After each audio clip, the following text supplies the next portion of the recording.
కోడుమూరులో మాత్రమే స్వచ్ఛమైన ప్రకృతి యొక్క ఆనందదాయకమైన వాతావరణంలో రోడ్డుకి అతి సమీపంలో ఉన్నటువంటి హాస్పిటల్ మన కోడుమూరు హాస్పిటల్. కనుక దీన్ని మనము మన వంతుగా హాస్పిటల్ని కూడా స్వచ్ఛత సేవ అనే కార్యక్రమాన్ని ఉద్దేశించి మన హాస్పిటల్ మన ఆరోగ్యం మన చేతుల్లో ఉండే విధంగా మనమందరము కృషి చేయాలి.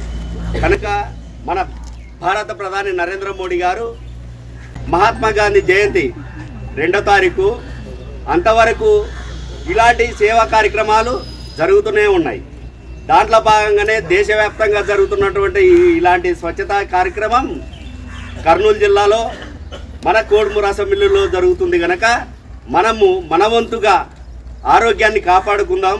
అలాగే మీకు ఇక్కడ హాస్పిటల్లో సంబంధించి వైద్యులు కానీ చాలా అంటే మీకు కన్వీనియంట్గా ఉన్నారని నేను భావిస్తున్నా. అలాంటి ఏదైనా లేకుంటే డాక్టర్లకు కానీ మన డాక్టర్ నాగరాజు గారి గారిని సంప్రదించండి. ఖచ్చితంగా మీ ఆరోగ్యం కాపాడాల్సిన బాధ్యత డాక్టర్లుగా వాళ్ళ వంతు, నాయకులుగా మా వంతు ఉంటుంది. కనుక మీరు వీటన్నిటిని సద్వినియోగం చేసుకొని మీ ఆరోగ్యాన్ని కాపాడుకొని వాతావరణాన్ని కాపాడుకొని ఉండవాలని కోరుతూ నాకు ఈ అవకాశం ఇచ్చినందుకు మీ అందరికీ పేరు పేరున ధన్యవాదాలు తెలుపుతున్నా. భారత్ మాతా కీ జై.